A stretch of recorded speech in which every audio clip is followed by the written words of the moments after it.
the Bitcoin reserve, right? It does seem like this is going to be a guaranteed thing, a really guaranteed thing. The U.S. is going to implement it. It's going to buy up to 5% of the supply over 1 million Bitcoin over the next 5 years. 1 million Bitcoin. Okay. It is not going to be easy to buy 1 million Bitcoin because so much of it already has been bought. The ETFs now bought so much.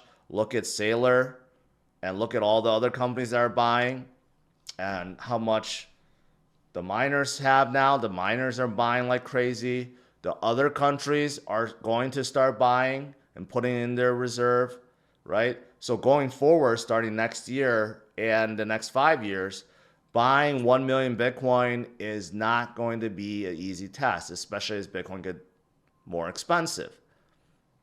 For all of us, that's a good thing. So Van Eck is doing some estimates. And look at this headline, right? By buying 1 million Bitcoin, the US as a country could cut the deficit by 36% by 2025. You would think that would be impossible because we're already at what? 35 trillion in debt. By 2050, our deficit, what's our deficit by then, right? Like, it'll be an astronomical amount. So to cut the US deficit by 36% by 2050 with 1 million Bitcoin, that will be impossible, right? Unless Bitcoin appreciates to an astronomical amount. That's exactly what they're predicting. So, according to Van Eyck, a 5% annual debt growth rate of the national deficit and a 25% yearly increase in Bitcoin's value, which is actually very conservative because the annual growth rate of Bitcoin or the annualized growth of Bitcoin is actually 140% year over year. So they're predicting just 25%, which is very conservative, right? But if Bitcoin's value grows 25% every year for the next 26 years until 2050, that would mean Bitcoin's price would be $42 million each by 2050. Take a second to think about it. In 26 years, Van Eck is predicting that Bitcoin will be $42 million each. I will be a freaking billionaire by 2050 if that's the case. I will be a multi-billionaire by 2050 if that's the case. So think about it, right? So for people that think you can't possibly make life-changing wealth or make a lot of money from Bitcoin from here on out, well, think again.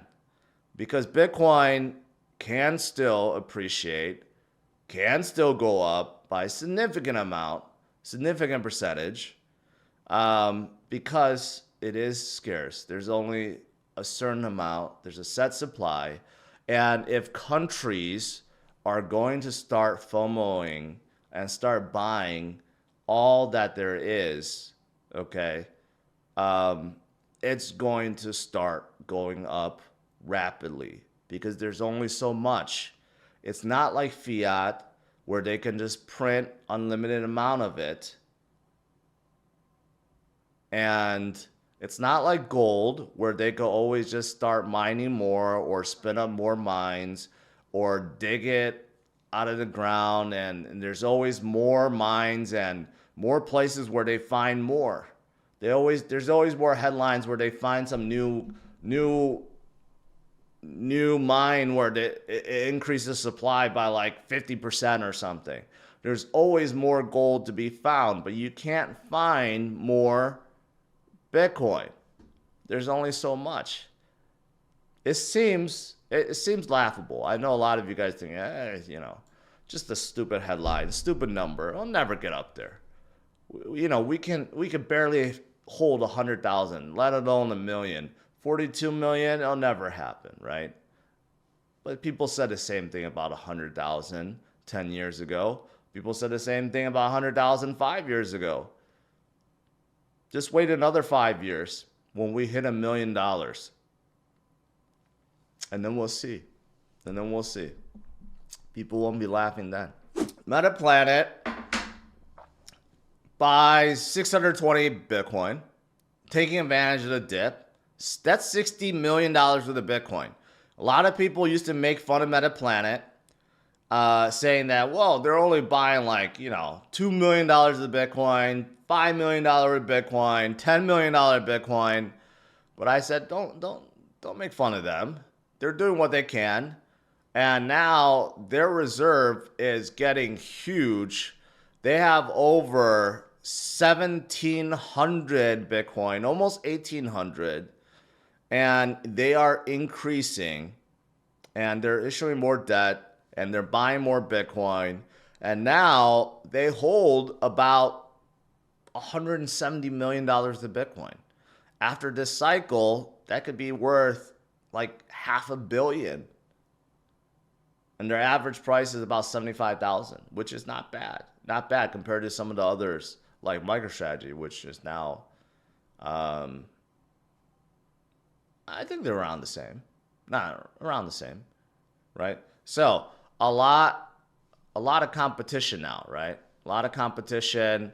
You got MicroStrategy, Sailor that can't control himself. He does joke that he always buys at top, and it does seem like he always buys at top. When did he buy this? He announced it today. He must have bought this last week, right before the FOMC meeting.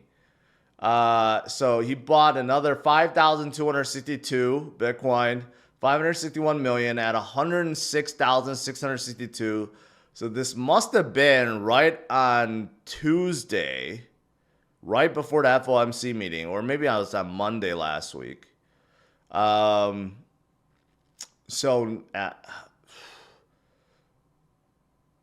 now he holds 444,000, and the average price is $62,257. So he's bringing that average price up tremendously. His average price before, I remember during the bear market, was around $30,000. He brought that up slightly to $35,000, but with all his recent buys at like $90,000, $100,000, he has doubled that average price. So it's at $62,000. But regardless, $62,000 per Bitcoin is still, we're at 90 something, 100,000. So he's still well in the green, right? But he does seem to always buy near the top. But it does not matter. Okay, imagine when Bitcoin does hit $42 million each, you do 42 million times 444,000. What is that? How many trillions is that? It's going to make MicroStrategy like the most valuable company on the planet by far. It's going to make him, if he's still alive, he should be. He'll probably be in his 80s or 90s like Warren Buffett. He'll be the richest man on the planet by far with all the Bitcoin that he holds. And then he also suggested to Bezos to buy some Bitcoin. I don't know what this thread is about, but it has something to do with $600 million. So he's suggesting to Bezos to go purchase $600 million for the Bitcoin. Bezos, no one knows what he's doing now except getting more jacked. He just gets more and more jacked every single day, hanging out with a lot of models, buying $500 million of yachts. His yachts get bigger and bigger and bigger. He should be buying a lot of Bitcoin. He's no fan of Elon too. If he wants to catch up to Elon in some way, he should be buying a whole lot of Bitcoin. Or maybe he does have a lot of Bitcoin. See, that's the thing. Not everyone is so forthcoming about their Bitcoin holding. Not like Sailor, right? Sailor always just like shows off and brags about how much Bitcoin he has bought, not everyone's like that. Maybe Bezos has billions of dollars for the Bitcoin already. No one knows. That's the thing. No one knows.